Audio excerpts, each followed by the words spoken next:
Learn to আন্ডারস্ট্যান্ডে আপনাদের সবাইকে স্বাগত। বুঝে শেখার কিন্তু কোনো বিকল্প নেই।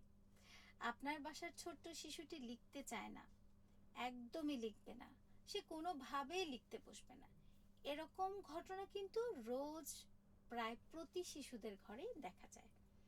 আজকের আলোচনা 3 থেকে 5 বছর বয়সী সেই বাচ্চাদের জন্য এবং বাচ্চাদের মায়েদের জন্য যারা লিখতে চায় না। যারা লিখতে চায় না তাদের জন্য আমি বেশ কিছু টিপস নিয়ে এসেছি। আমি একজন শিক্ষক। ঠিক আমি যখন আমার শ্রেণীকক্ষে আমার স্টুডেন্টদেরকে পড়াতে যাই বা কোনো কিছু শেখাতে যাই, সে সময়ে যে বিষয়গুলো আমি লক্ষ্য করি এবং অনেক অভিভাবককেই আমি আমার বিশেষ যে পরামর্শগুলো আসলে সাধারণত দিয়ে থাকি, সেই অভিজ্ঞতা থেকেই আপনাদের সাথে আমার অভিজ্ঞতা শেয়ার করতে আসা। তো আপনার বাচ্চা যখন লিখতে চাবে না, তার জন্য বেশ কিছু টিপস নিয়ে আমি আজকের এই ভিডিওটা তৈরি করছি। আশা করি আপনাদের কাজে লাগবে। আপনার বাচ্চাকে একদম শুরুতেই, যখন একদম আর্লি স্টেজ অর্থাৎ 3 থেকে 5 বছর বয়সী যে আপনার ঘরের যে ছোট্ট শিশুটি রয়েছে, তাকে যখন লেখা শেখাতে যাবেন, তাকে কিন্তু কখনোই একেবারে প্রথমেই 3 বছর বয়সের আগে লেখা শেখানোর প্রয়োজন নেই। তাকে বর্ণমালা শেখানোর প্রয়োজন নেই।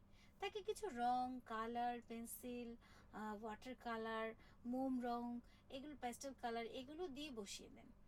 বলে দেন যে তোমার যা খুশি ইচ্ছা তুমি আঁকিবুকি করো। আর এই যে ও তার ইচ্ছা মতো আঁকিবুকি করতে শুরু করলো, তখন থেকে কিন্তু খাতার সাথে তার একটা লাইন তৈরি করার সম্পর্ক শুরু হয়ে গেল। আর এই যে সম্পর্কটা আস্তে আস্তে শুরু হলো না, তখন থেকে কিন্তু তার লেখার কার্যক্রমটাও শুরু হয়ে গেল। তাই তাকে বুঝতে না দেই যে তোমাকে এখনই লিখতে হবে, না লিখলে তোমার কিন্তু অসুবিধা হয়ে যাবে অথবা আমি রাগ করব। বিষয়টা কিন্তু এরকম নয়। বাচ্চাকে বলি যে বা অথবা বলুন যে চলো আমরা ছবি আঁকি। এখন ছবি আঁকতে বসে তাকে যে ফর্মাল ড্রয়িংই করতে হবে, বিষয়টা কিন্তু এমন নয়। এই যে আশপাশে যা দেখা যাচ্ছে তা আঁকার চেষ্টা করা, অথবা ঠিক আছে চলো এই যে পাতাটা দেখা যাচ্ছে, পাতার মতো করে একটা শেপ তৈরি করি। আচ্ছা ঠিক আছে, তোমার কাছে তো কালার আছে, চলো এই কালারটা এটা কিরকম, আচ্ছা দেখো তো এই ফুলটার রং কেমন, চলো রংটা একটু করি। গবেষণায় দেখা গেছে যে যেসব বাচ্চাদের ড্রয়িং ভালো, তাদের সাধারণত হাতের লেখা ভালো হয়। তাই একজন অভিভাবক হিসেবে আপনি বাচ্চাকে অবশ্যই ড্রয়িংয়ের দিকে উৎসাহিত করে তুলবেন। তাহলে দেখবেন কত চমৎকারভাবে আপনার সন্তানের লেখা খুব দ্রুতভাবে এগিয়ে যাচ্ছে, অর্থাৎ বর্ণমালা শিখন বা বর্ণমালা পরিচিতিটা। এবার আরেকটা টিপসের দিকে যদি যাই, বাচ্চাকে লেখা নিয়ে কখনোই আমরা বকাবকি করব না। দেখুন, আপনি যদি আপনার বাচ্চাকে লেখার প্রচেষ্টার শুরুতেই যদি তাকে বকা দিয়ে দেন, লেখা কিন্তু খুব বেশি একটা সহজ কিছু নয়।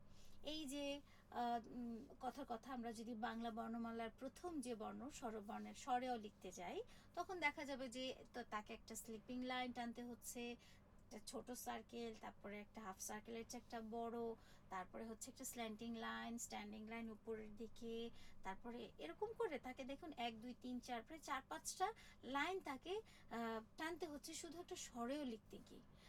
ওদের এই ছোট মাথায় এত খেয়াল তো নাই থাকতে পারে, তাই না? তাই তাকে বা তাদেরকে আমরা শুরুতেই না লেখার সময় একদম বকাবকিটা না করে, আচ্ছা এটা হয়েছে, আচ্ছা চলো এটা না ওটা করি। আবার যে বর্ণগুলো সহজ, সেই বর্ণগুলো যেসব লাইন ব্যবহার করে লিখতে হয়, সেসব বা সোজা যে বর্ণগুলো আছে, সেই বর্ণগুলোকে আগেই বাচ্চাদেরকে একটু একটু করে পরিচয় করিয়ে দিলেও কিন্তু খুব বেশি একটা সমস্যা হয় না।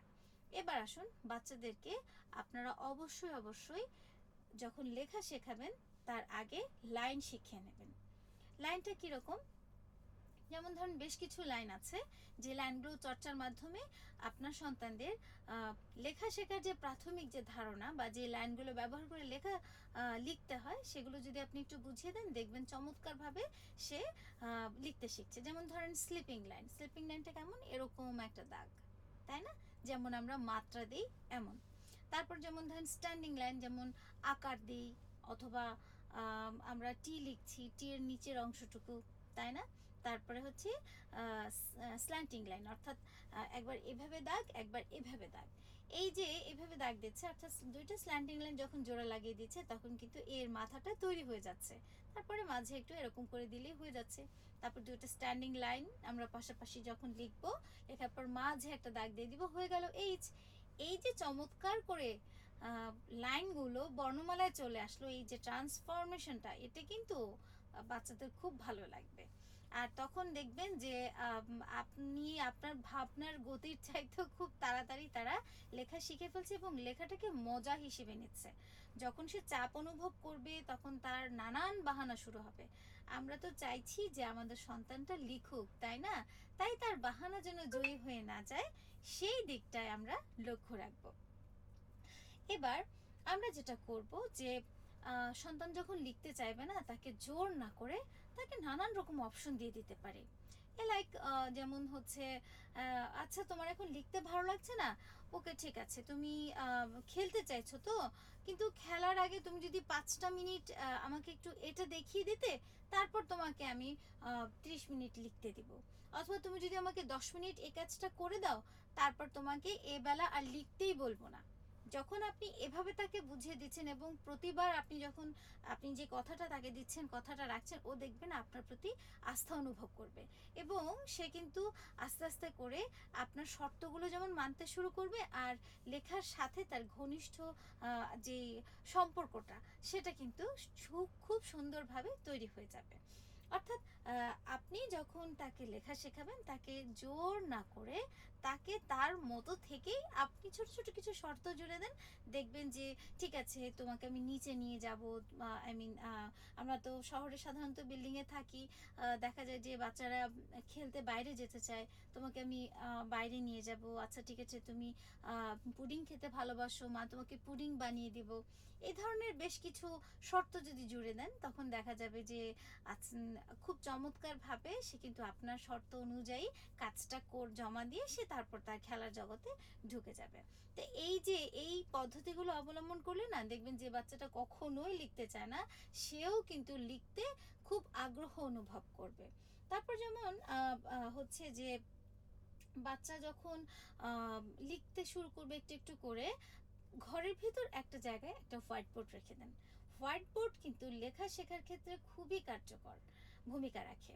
কিরকম, যেমন আপনি যে বর্ণটা বা যে লাইনটি শেখাতে চাচ্ছেন, একদম ঘরের যেখানে আপনার হোয়াইট বোর্ডটা থাকবে, ঠিক সেখানে হচ্ছে আপনি গিয়ে একটা বর্ণ বা একটা লাইন লিখে রাখলেন। ও সারাদিন আঁকিবুকি করলো, ওটা মুছে দিল, অথবা গিয়ে একটু কালার করে নিল, বেশ কয়েকটা কালার মার্কার তাকে কিনে দেন।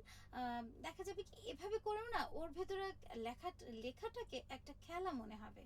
যখনই লেখা খেলা হয়ে যাবে, তখন কিন্তু তার লেখাকে আপন করতে আর সময় একদমই লাগবে না, খুব তাড়াতাড়ি সে লিখতে শিখে যাবে।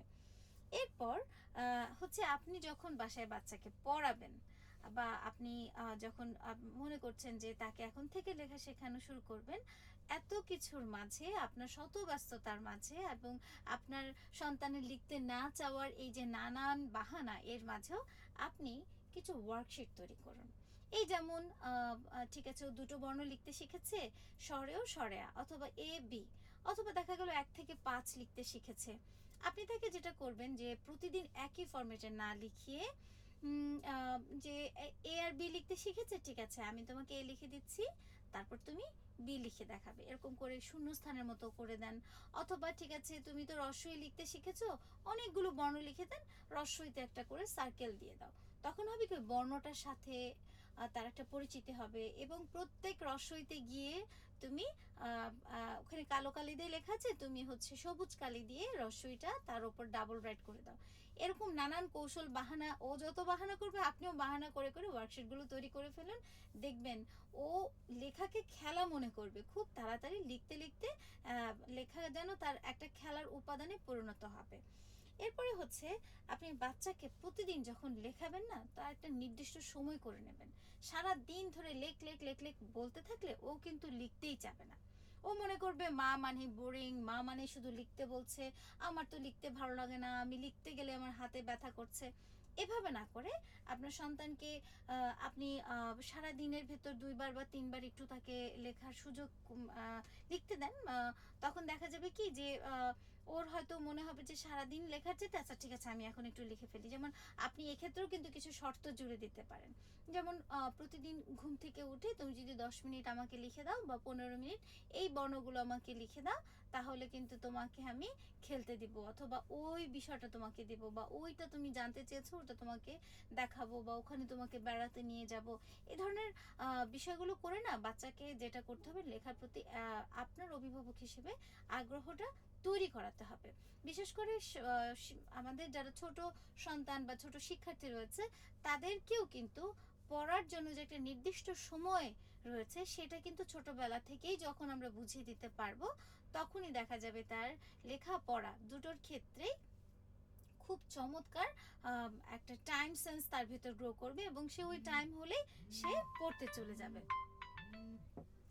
এরপর আমরা আরও যেটা করতে পারি যে আমাদের সন্তানরা যখন একদমই লিখতে চাইবে না, তখন আমরা তার সাথে খেলার ছলে লেখার ব্যবস্থাগুলো করে দেব। এই যেমন ধরেন ঠিক আছে তোমার লিখতে ইচ্ছা করছে না, খুব ভালো, আমি তোমাকে একটু বোঝাচ্ছি, তুমি বলো তো এটা কি।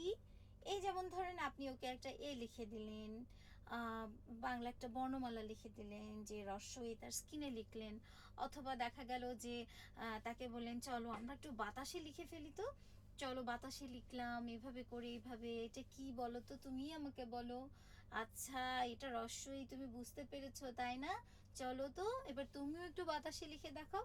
এভাবে করে যখন আপনি তখন ওর সাথে খেলবেন না বর্ণমালাগুলো নিয়ে, ও তখন মনে করবে কি যে আরে লেখা তো ফান, ঠিক আছে তাহলে আমি কাজটা করে ফেলি। হ্যাঁ, তবে আপনারা অনেকেই হয়তো ভাবছেন এত সময় পাওয়া যাবে কি, বিশেষ করে এখন তো আমাদের আশেপাশে অনেক ওয়ার্কিং মাদার রয়েছেন যারা ঘরে বাইরে অফিসে সন্তান সব কিছু মিলিয়ে নানান ব্যস্ততার ভেতর থাকেন। তাদের জন্য কিন্তু আপনারা যখন একটু করে শত ব্যস্ততার মাঝে একটু একটু করে সময় করে নেবেন না, দেখবেন যে খুব মানে যেই সময়টা আপনি একদম টাইম টু টাইম রুটিন করে নিলে খুব তাড়াতাড়ি যখন মানে তাড়াতাড়ি আপনার বাচ্চাটা লেখা শিখতে যাবে, তখন আর তাকে আপনার ভিতর হতাশাও কাজ করবে না, আমার সন্তানটা লেখাই শিখছে না, কোনোভাবেই পারছে না। এগুলো কিন্তু খুব তাড়াতাড়ি অতিক্রম করা সম্ভব হবে।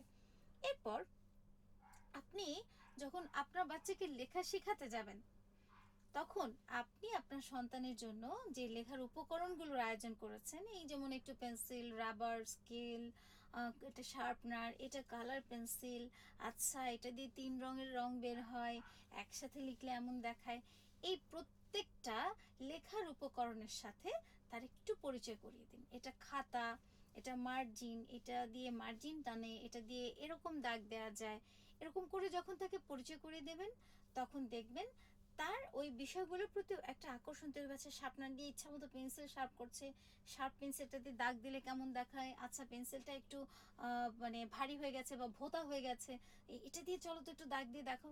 তখন না ও অনেক কিছু এই যে টেস্ট করতে করতে আমাদের ছোট শিশুরা তো অনেক বেশি হচ্ছে মানে পরীক্ষা নিরীক্ষা করে, যেটা আমরা আসলে দূর থেকে বুঝতে পারি না বড়রা। তো তাদের এই সময়টায় তারা এই পরীক্ষা নিরীক্ষা করতে করতে কিন্তু লেখার সাথে চমৎকারভাবে পরিচিত হয়ে যাবে।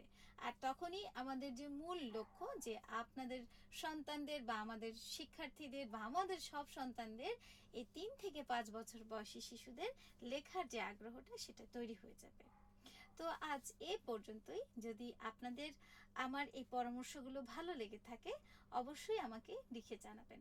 ধন্যবাদ সবাইকে।